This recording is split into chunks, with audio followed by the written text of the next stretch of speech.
Bạn chấm riệp số phòng bài bóng phốn bạn đi chia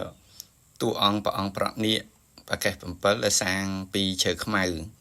chẳng dân khơi tha chơi khmai nơi tờ miền ca bên dùng màu chỉ tràn cho năm hai cáiក្នុង video នេះដែរគឺខ្ញុំសូមបង្ហាញពីទីតាំងដល់ពុកម៉ែបងប្អូនទាំងអស់គ្នាដែលគាត់មានបំណងចង់យករបស់មកឆ្លាក់ហ្នឹងបាទអញ្ចឹងយើងឃើញថាភ្លើងស្តុបនេះគឺភ្លើងស្តុបជាការព្រីអញ្ចឹងពុកម៉ែបងប្អូនធ្វើដំណើររហូតតាមស្ដាំដៃយើងមកដល់ហាងទូរស័ព្ទមួយគេដាក់ហាងទូរស័ព្ទ Vivo អ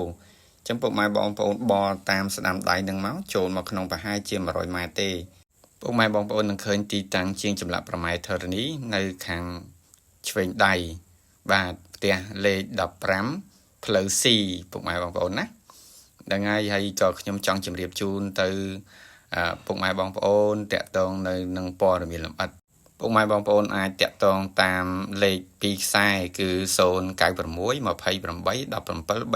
369និង012 58 99 69ដែលទាំងពីរខ្សែហ្នឹងមាន Telegram ទាំងអស់ពុកម៉ែបងប្អូនណាបើពុកម៉ែបងប្អូនមានចម្ងល់ខ្លាំងបាទចង់សាក់សួរឲ្យកាន់តែច្បាស់ទៀតអាចខលមកលេខទូរស័ព្ទដៃទាំងពីរតែម្ដងបាទ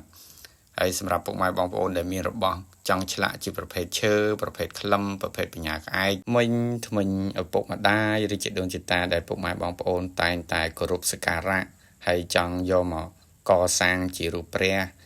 ដើម្បីរំលឹកដល់គុណលោកនោះគឺជាងចម្លាក់ប្រម៉ែធរណីអាចសាងបានអញ្ចឹងជាងចម្លាក់ប្រម៉ែធរណីទទួលឆ្លាក់បាន25ខេត្តក្រុងអញ្ចឹងបើពុកម៉ែបងប្អូនដែលចង់មានទំនុកចិត្តកាន់តែច្បាស់ទៀតនោះអាចអញ្ជើញមកដល់ទីតាំងជាងចម្លាក់ប្រម៉ែធរណីក៏បានសម្រាប់ពុកម៉ែបងប្អូនដែលនៅឆ្ងាយដែលមិនអាចអញ្ជើញមកដល់ទេអាចផ្ញើបាន